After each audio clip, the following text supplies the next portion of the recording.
And we're live. Hello, friends. Hello, folks. Are we? I'm so used to hearing that second ding. No, I didn't. And then but then we go straight into it. But I like actually when we have a little pre-show banter. Yeah. I think that's kind of fun. Pre-show, it's a little exclusive for the YouTube. I know that's kind of what I'm saying. Like it gives it's a little extra content. That'll work. Not that not that anything interesting happens. No, but I mean, I've even thought about the fact that like how our YouTube videos are so not YouTube. They're not. That's the thing. This is a podcast, right? I mean, we are on YouTube, but we're primarily a podcast, right? And typically, any pre-show stuff we do is just you rapping. You know what? Yeah, that does happen. Maybe we just ought to start. Maybe we ought to go back to the old way. All right. Ready? Hold on. Oh. I gotta start my mic back up. All right. See, this is what the people wanted. You wanted them to smoke on the mic. Causes problems. Hey, Mrs. Reeves gave you this pipe. That's a gorgeous pipe. This is 7LA Tundra. It's that $6.99 shape that is kind of like a unicorn. You can't ever find it, but when you do, you just want to look at it for like an hour. Yeah. Paneled billiard. Yeah. Really nice. But yeah, I'm smoking a new blend tonight, which I'll tell our friends about shortly. Yep. All right, here we go. Let's do it. Welcome to Country Squire Radio. I'm Bo. And I'm John David. Hey, Bo. Good evening, man. Man, good evening to you, sir. How you doing? I'm doing pretty good, man. It's been a good day here at the pipe shop. Yeah, January's over. We're getting into February. It's Valentine's Day.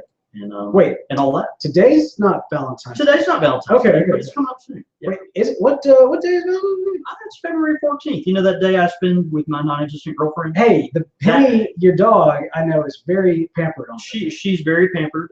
She is the hairiest person I've ever had in my life, other than you, maybe. Wow, I do love that dog though. She is my Valentine. Oh, right on. Yeah. Yep. I think our dog will. Well, she'll just treat it like any other day. She'll get food, she'll get love, and it'll be fine. But bark at things that knock on the door and probably chew on her rear end some. My wife and I, we used to be very anti-Valentine's Day. Like my whole logic was that Valentine's Day is the day for like bad significant others to try to make up for the rest of the year. Okay. But now that we've got kids, like it's like, all right, well, this is an excuse. So any excuse we can use, we can actually show that we love one another. Exactly. Get them out. Hey, baby, remember that's still a thing. This whole like relationship, marriage deal. Yeah, isn't that fun? No, it's that's good. Actually, you've actually been in the kitchen here. You got something new on the counter tonight. Yeah. Okay. So kind of an announcement tonight. We have a new tobacco here at the Country Squire. We have not released it to the public. We've had it here on the counter for the last 2 days, but we have not said anything until tonight, actually, Bo. So we're announcing it. The grand opening for our new tobacco is tonight. Hang on, do we have an exclusive here? We do have an exclusive. We almost I don't feel good about that. You've never given us an exclusive. That's awesome. We have an exclusive, ladies and gentlemen. Everything about Country Squire Radio is exclusive. Oh, that's true. This is our new raspberry cream pipe tobacco. And it's a jar full of your Bo. I want you to give it a smell real quick. Yeah.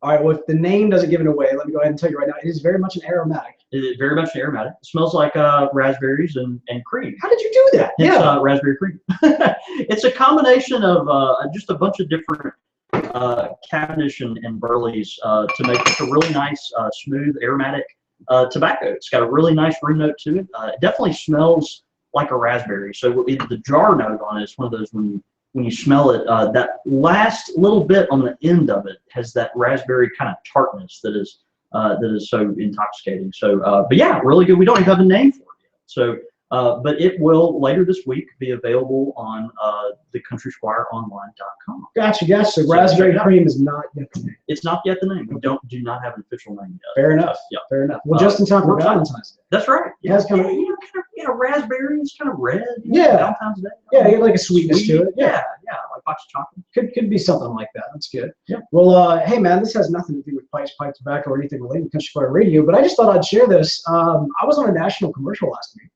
What was it for Pampers? No. No, but in all fairness, I do have a lot of experience with that. I was saying, give them a lot of money, they ought to feature you. Right? Yeah. What? So I didn't realize this. Tell me. All right, so I do another podcast called Flash TV Talk. Yeah. Which is an after-show program for the CW's Flash. And it was really cool. Actually, the CW, they've got this fan talk thing they do, and they had me on as a guest. gosh, weeks ago. I can't remember when it was, but they also broadcast this thing as part of the show. So like when the show's going during the commercial break, they have a tune in before the show for the CW Fan Talk. Oh, dude, cool. Yes, it's really awesome. Well, anyway, I'm sitting there and I'm watching because we also watch the shows. We're going to talk about it that week. I'm live tweeting, and that commercial runs, and I look up and there I am, right there on the screen. Oh, and that's something. I know. It's like, oh, hey, that's me. I mean, it's very blank and you miss it, but it's still pretty cool. So anyway, for those of you out there who watch The Flash, That's great. they show it again. I'm the guy with the red mic. Okay. Stand out like a red mic. Like a red mic. Yeah. Oh, hey, was it the red mic? That one with that bozo cover that you got? That's the one. Yeah. That's the one. Yeah. So Dude, hey, that's awesome. that's pretty cool. Yeah. I'm not gonna lie. It's kind of cool. Your celebrity status has increased even more. Oh well, yes. Yes. This is just science. This is just science. Exactly. Hey, another announcement, real quickly, is actually the Ashton rep, our friend Vince Jones with Ashton out of Philadelphia, is coming to the Country Squire on February 17th. That's a Wednesday, 6 p.m. For those of y'all that aren't aware, Ashton is the American distributor for Peterson Tobacco and Peterson Pipes. And so anyway, we're going to have a Peterson Tobacco and Ashton Tobacco event that night on the 17th. It'll be great. So please come if you're in the central Mississippi or in the general South area. A lot of times for these events, we'll have folks come from Memphis, Shreveport, Birmingham, New Orleans, etc. So please come. We'll have some adult beverages and lots of free tobaccos to sample and some promotions as well. So, Man, good stuff. Yeah. Anyway, Right. So you said that was February. February 17th, which is a Wednesday night. That's at 6 p.m. Now that would be, I guess, the same week as another monumental day in the pipe community. That's right. The International Pipe Smoking Day. Of course, this is February 20th, and for the last 3 years, or at least almost 3 years of this podcast, we have. Are you really going to say that? We have annually, and without fail, done absolutely nothing. It's such a good tradition. I know. It's kind of like one of these things, like, oh, you know what? Every single year, I think we should do something for this, and we never actually do. So the question is, do we keep with tradition and just still do nothing, or do we do it up big and try to make up for the last 3 years? I think we gotta pay homage to International Pipe Smoking Day in some important way. Yeah, we can do it. I tell you, I think I'd like to get feedback from our listeners and viewers. Like, what do you do to mark International Pipe Smoking Day? That's a great idea. If you could tweet that in, and even if you got any pictures or any related stories, we'd really love to hear that. Of course, you can get us at Squire Radio on Twitter or emails. We'd love to hear that, though. Absolutely, great idea.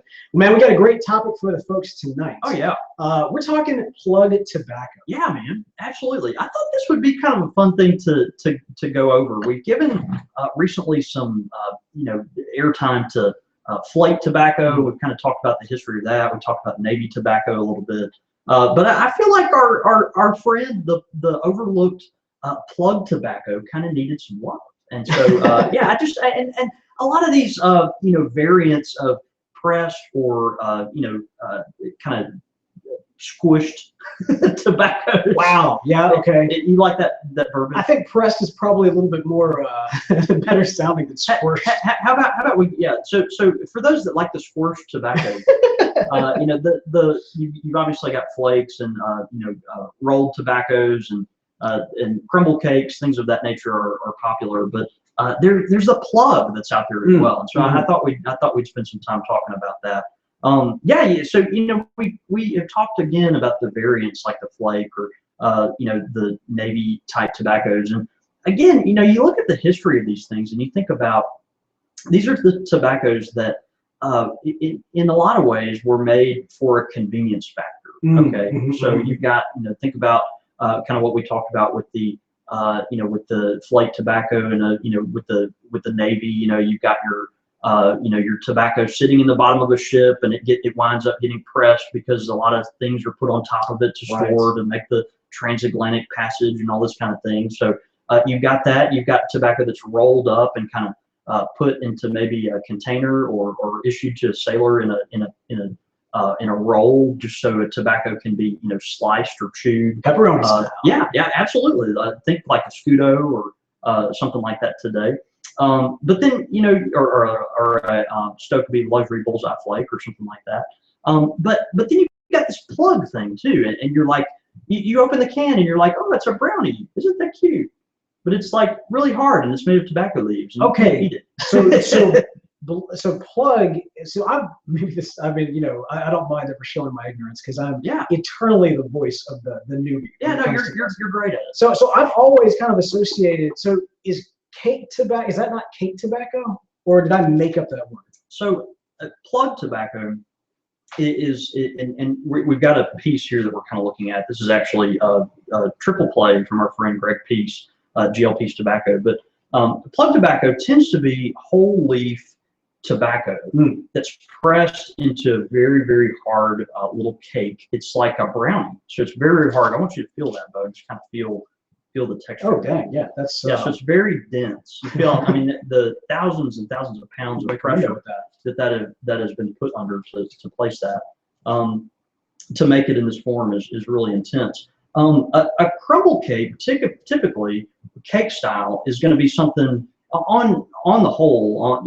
generally is going to be something that is a already shredded tobacco or something that isn't whole leaf, and then basically is pressed into a cake that isn't nearly as dense as this. Yeah, okay. But can be torn apart just by kind of crumbling it. You know what I mean? I was gonna say, because holding it, I mean, from my experience with cake tobacco, I mean, it does, you can kind of almost rub it apart. It gives way. Exactly. This, I mean, gosh, I feel like you need to have like a chisel, if not like a knife or something. Yeah, absolutely. And you'll notice I've got my knife here. And okay. I thought that would just keep me in line. Oh no, it is among others. Right. But yeah, a lot of times, and even on some of these plug tobaccos, I know our friend Greg on his tobaccos, you'll see on the front of the tin a pocket knife that is kind of along with the picture of the of the tobacco. But okay, yeah. See, there's a pocket knife and a baseball, right, and tobacco and a baseball. But so the idea with plug tobacco is like you've got whole leaf tobacco on average that's been pressed extremely hard into these bricks, and so it's extremely versatile. You've got a tobacco that it's you can throw it in your rucksack, or you can just put it in the bottom of your purse or in your pocket. You don't even have to have a container. It's just a little brick, and then when you want some, you take it off and cut some off. Yeah, and that's it. And that's it. So with plug tobacco, you're kind of, pipe smoking is already really finicky anyway, right? So you've got just think about, as pipe enthusiasts, we often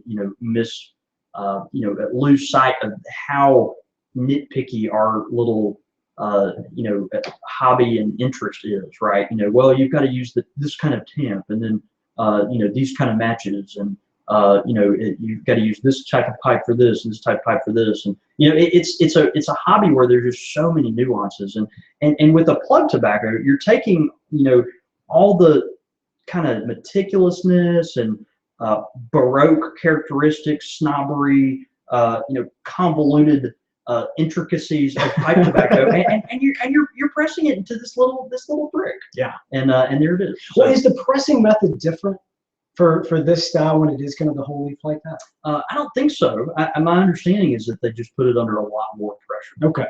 Yeah. And it'll vary on the times that they press tobacco like this. So some of them are just a couple months, some probably just a few weeks, some are longer than that. Gosh. So again, the pressing process is going to let those leaves marry together in a real intense way. You got really, really wet leaves, really dry leaves, some that are lighter and darker, and so those will meld and kind of marry together and create this real intense experience. And you wind up with a little brick like that.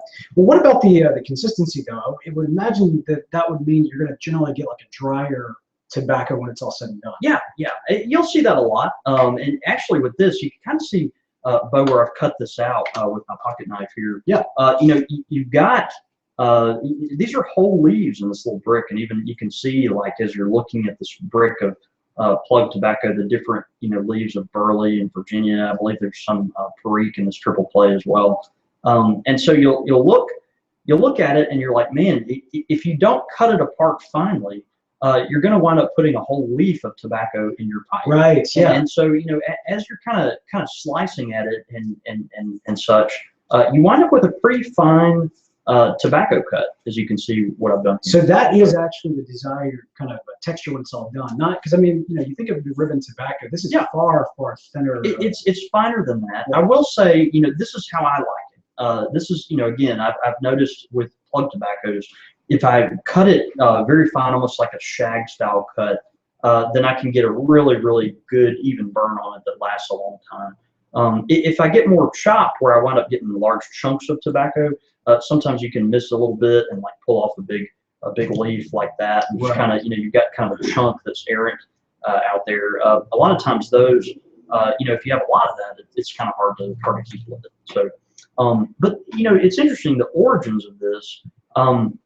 You had plug tobacco, obviously, was very popular in the 19th century. So think, 1850s and such. You've got tobacco, and they would take a lot of the poorer quality tobacco and actually press them together. You think of like stems and ragged leaves and tears and things like that. And they'd actually mix them with things like molasses and licorice, sugar, things that might give it, impart some kind of flavoring to it.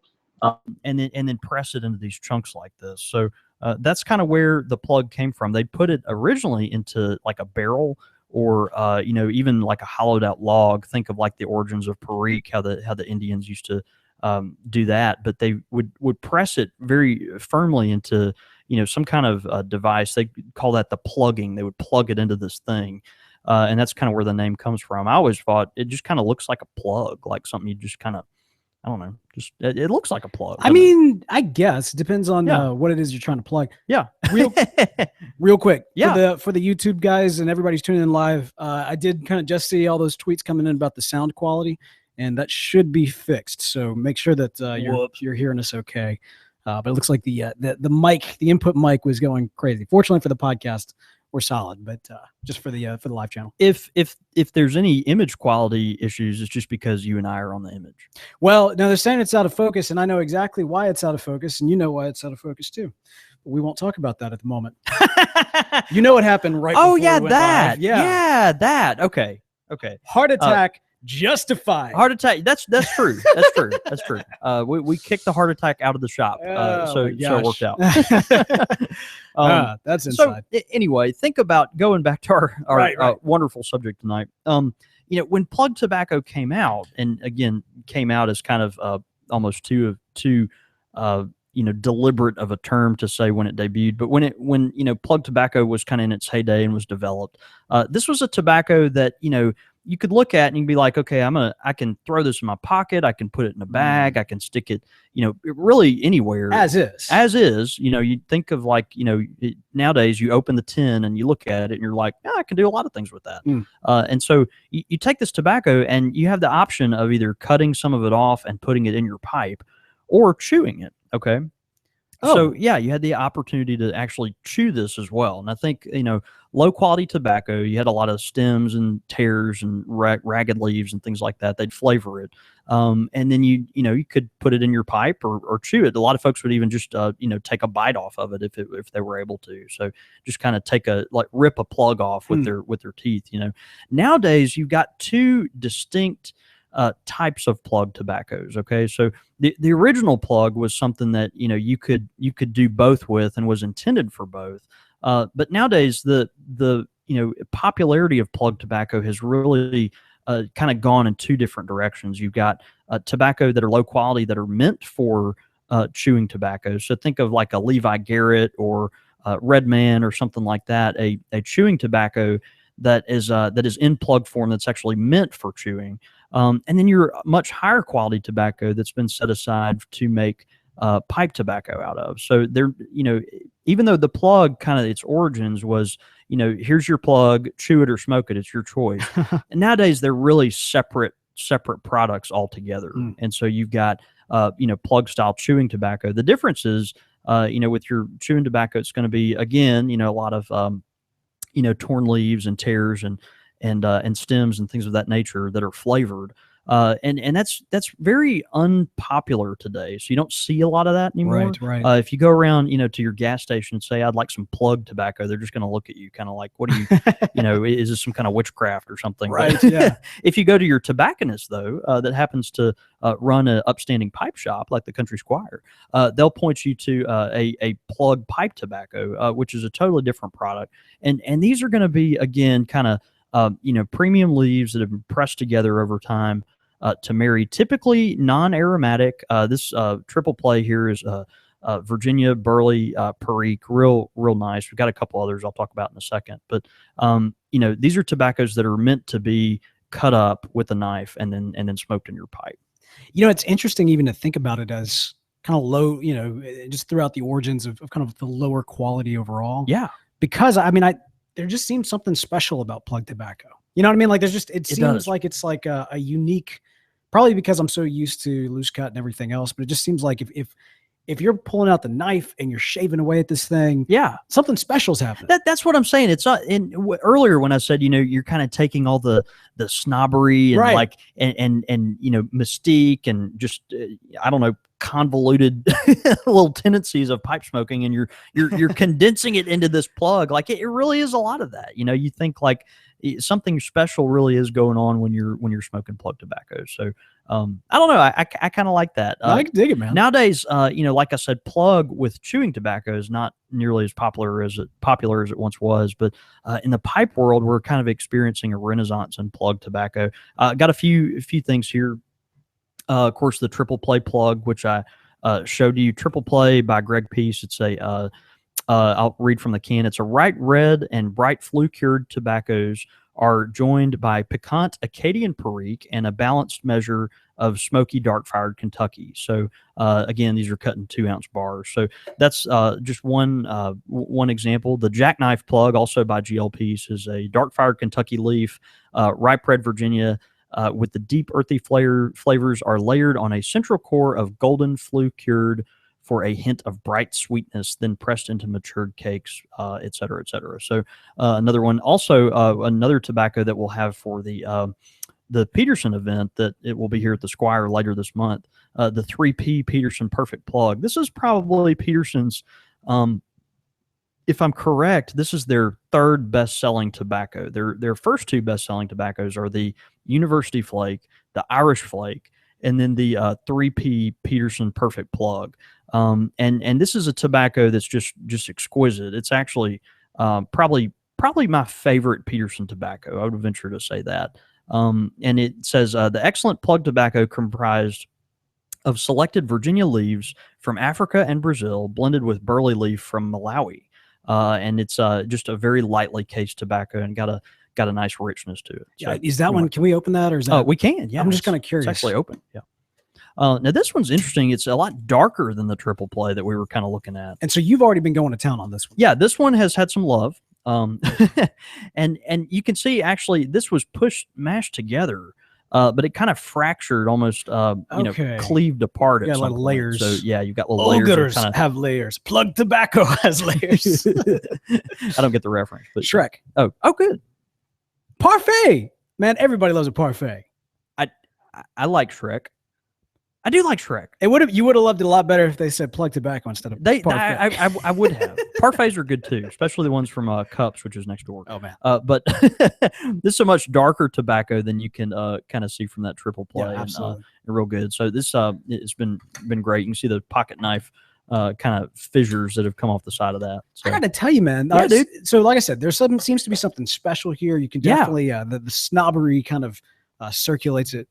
I feel so intimidated by this. Yeah, I have never tried plug tobacco, and it's not like I'm just rushing to go out and do it because I feel like I need to watch people smoke plug tobacco a couple times. I feel like so much of the plug tobacco kind of draw is the convenience factor of it, particularly for those people that are like working people, like people that like use their hands or out and about and a lot. Like the guy that comes to mind, we've got a guy, a really good friend of our shop named Thomas, and he's in the Mississippi National Guard. Okay, and this is a guy, he smokes his pipe mostly when he's at drill. Okay, which they have, National Guard members go to drill typically once a month, and he'll go out there and His plug tobacco, he always buys plug tobacco, and the reason is because he can just throw it in his rucksack and not worry about it. He doesn't have to keep up with a tin. Yeah. He doesn't have to keep up with a bag or anything. All he's got to have is his pipe, some form of fire,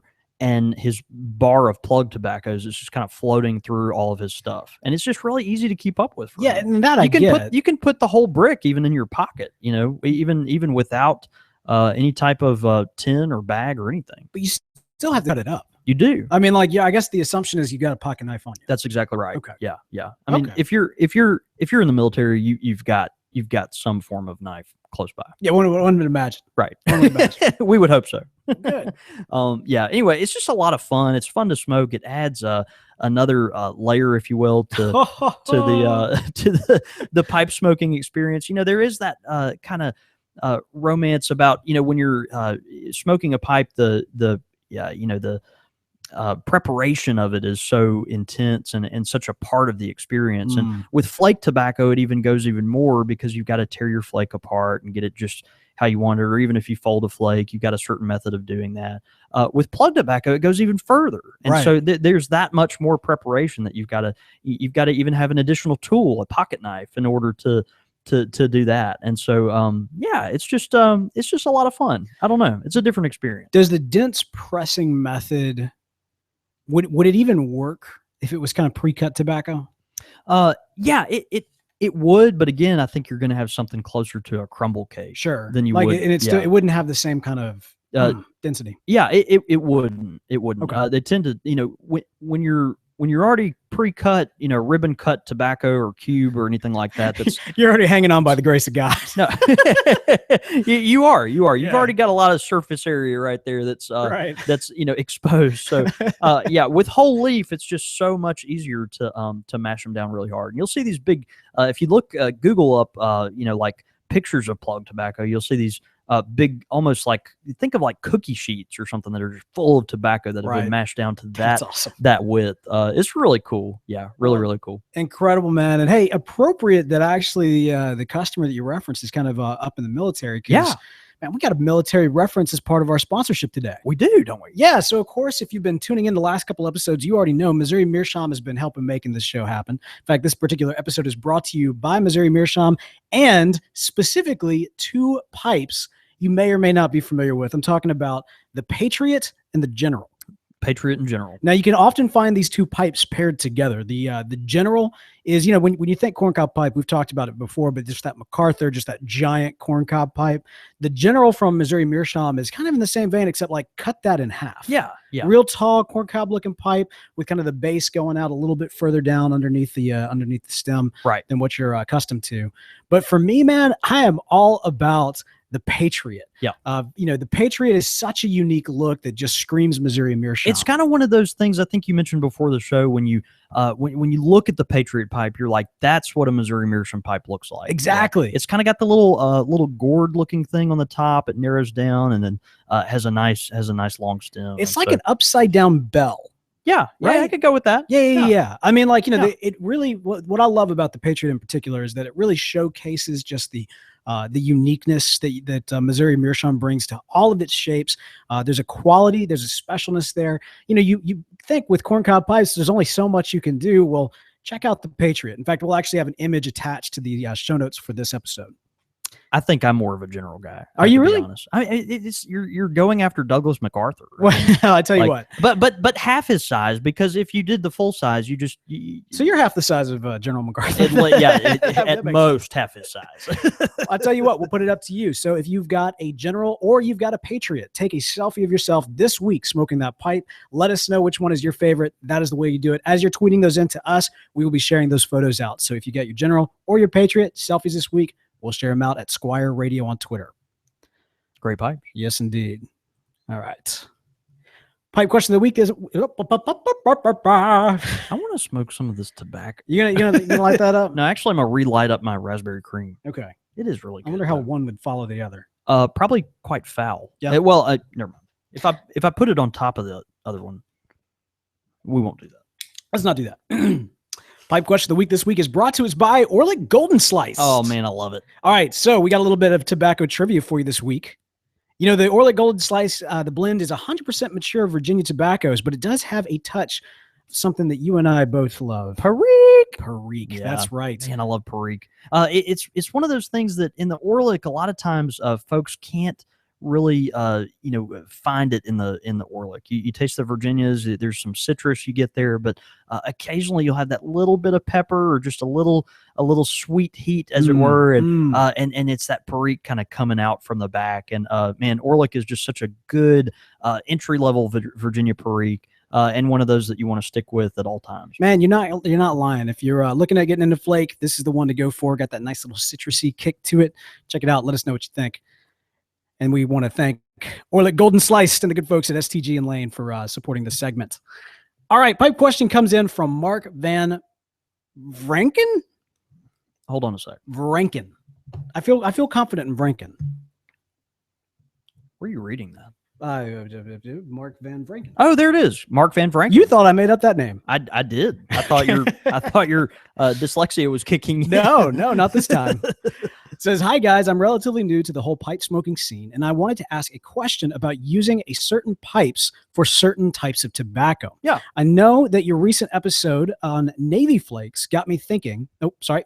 I know that the general rule of thumb is to use a pipe for non-aromatics and a separate pipe for aromatics. But your recent episode on Navy Flakes got me thinking, even though these kinds of tobaccos aren't aromatics, when they have rum topping or include Cavendish, would it be wise to have a third pipe for just those? Or does it really even matter? Yeah. Thanks for the info. Again, this is from Mark VV. Man, Mark, a great question. And you're going to get a variety of answers. You've got those pipe, how do we say it?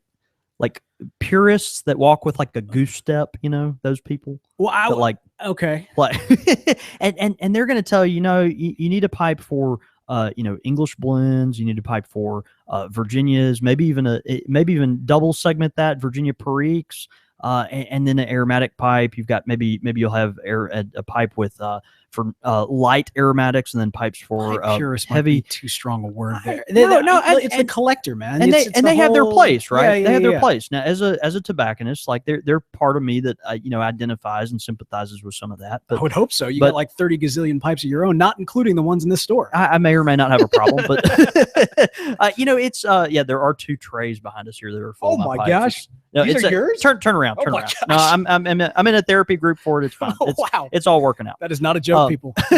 It's real. So you've got folks that are going to say, you've got to put all these different types of tobaccos into different pipes. I'll be honest. For me personally, if something is an aromatic tobacco, it's got a casing on it that it becomes the focus of the blend. Okay, so you've got this is a cherry blend. This is a blend that's supposed to be vanilla, a nutty flavored blend, a raspberry flavored blend, as is our new raspberry cream, or a caramel blend, like one of our other blends. But you've got these different blends that the focus is on the flavoring. Okay, with a Navy Flake or anything that's got a little rum topping on it, or you've got other tobaccos as well, like our friends at Cornell and Deal have Briar Fox. They'll take a little at the very, very end and put a little whiskey on top of it. Okay, just a little whiskey. Is it a whiskey tobacco? No, it's not. Is Peter Stokeby Luxury Navy Flake a rum tobacco? No, it's not. We do have a rum tobacco. It's called Treasure Island. And when you smell it and taste it, it's like, oh, this is rum. This is flavored like rum. Can I attempt a cooking comparison? Sure, go for it. So like a chicken soup has chicken broth, and that chicken broth is like the reason. You know what I mean? Whereas when you're making gumbo, you use a chicken broth base. But it's an ingredient. Yeah, it's like it kind of comes from behind and just is a supporting character. Yeah. So tobaccos like that are going to have some type of small amount of topping, or even in casing circumstances where it's just way in the background. I don't call those aromatic tobaccos, and I would be very comfortable putting those in any pipe. That's just me personally. So typically, for me, I have gotten some heat from this from some of our listeners and customers, but again, just personal preference. I highly believe in personal preference in the pipe world. Do what helps you smoke your pipe. I've got aromatic pipes and I've got non-aromatic pipes. And in my aromatic pipes, I'll smoke anything that's aromatic and sweet. And non-aromatic, I'll put pretty much anything else. And Virginia tobaccos, again, and this is just a personal thing, they're so clean that a lot of times I'll smoke them in either pipe. So even an aromatic pipe, I'll smoke a Virginia or a Virginia Perique or something like that in. With me, might you get some ghosting from, let's say you smoked a raspberry tobacco before you smoked your, Orlet Golden Slice or something like that. You'll probably get some ghosting from that, but it's not a detrimental thing to the pipe for you to be putting that Virginia Perique in that pipe. So, could you have a pipe dedicated to just Navy Flakes or just Virginias? Yeah, a lot of people do. I say if that's something you're interested in, go for it.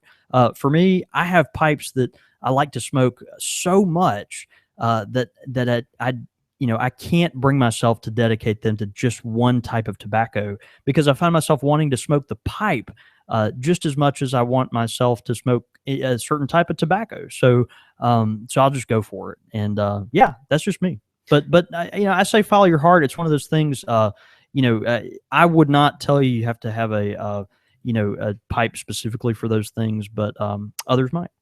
It's a great question, Mark VV. Real good question. Man, we appreciate that. If you got a pipe question of the week, send it in, csr@podastery.com.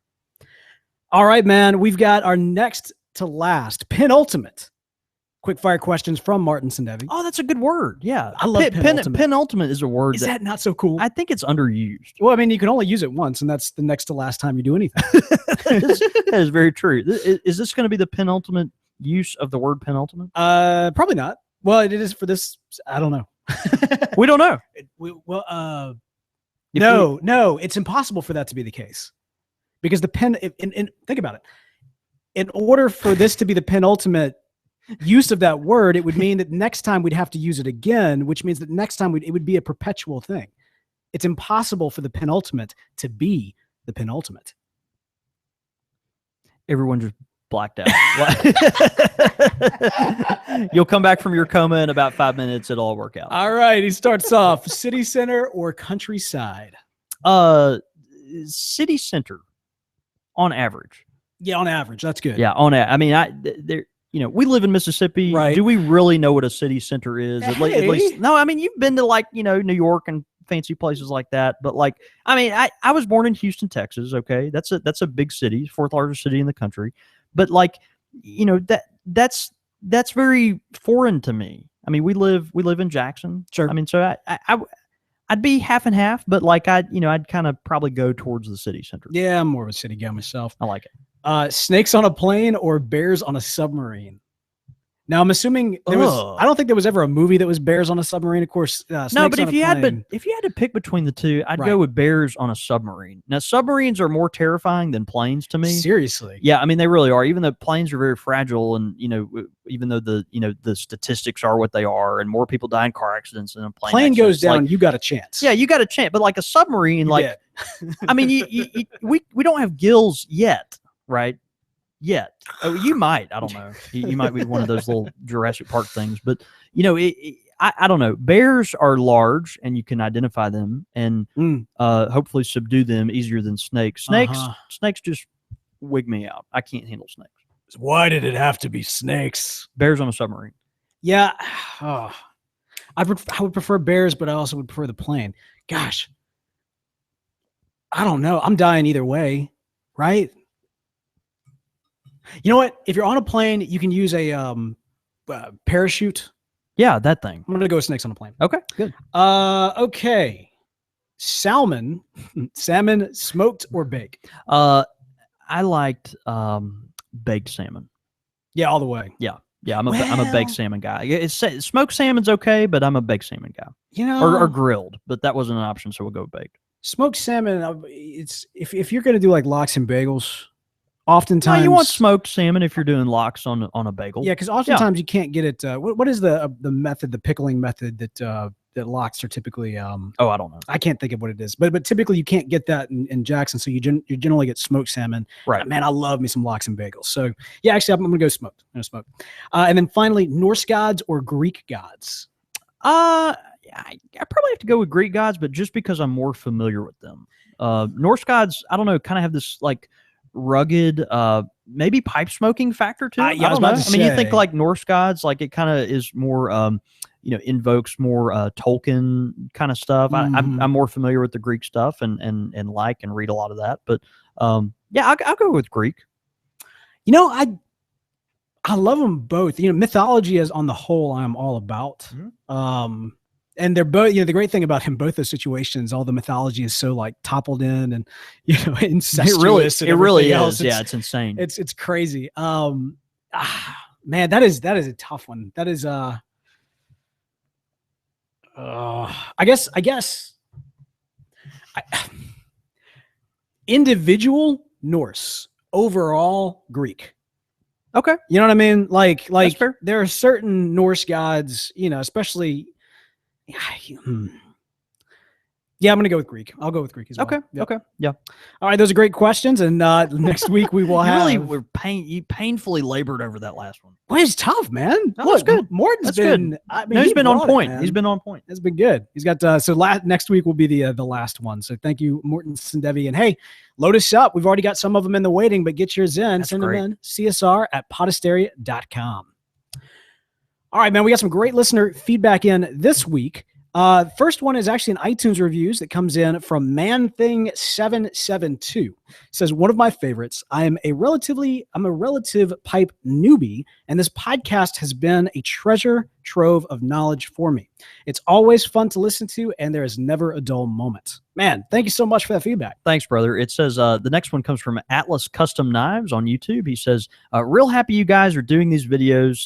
The videos are really cool in their own right, but I've been working on second shift, which keeps me from watching live. And this way I can still catch the show Monday night after work, even if it's 6 hours late. Keep up the good work, guys. Man, I know on a late Monday night after work, it's tough to unwind sometimes, but we're glad we're a part of that. So Atlas Custom Knives, thank you much. Of course, tonight we've had some fun issues with the YouTube videos and everything else, but hopefully those of you who've gotten this far haven't been enjoying the program. On Twitter, we got in, this was from Mark. He tweeted in a picture of himself during the blizzard. And it was 20 degrees where he was located. He says, I think I deserve an award for Pipe Smoker of the Year. Man, no kidding. And he actually sends a recommendation as well. He was reading this book, Christian Pipe Smoking, and says it is an excellent read. That's great. So we really appreciate that. Love getting this feedback in from you guys, especially those iTunes reviews. We got a nice little push lately. A couple of you guys have been sending them in, and we really, really appreciate that. So even if you're getting your podcast through other methods, we love getting them in, those iTunes reviews specifically. But we do want you to get your podcast through other methods like the Satchel Podcast I was Player. about to say, what are some other methods folks can get them through, folks? Hey, we got the Satchel Podcast Player out in beta for Google Play Store. We also have it currently by invitation only on iPhone. And if you want an invitation, head over to satchelplayer.com, get your name in. We will get you access to the beta for the Satchel Podcast Player. You can also tune into the show through the YouTube channel live every single Monday night.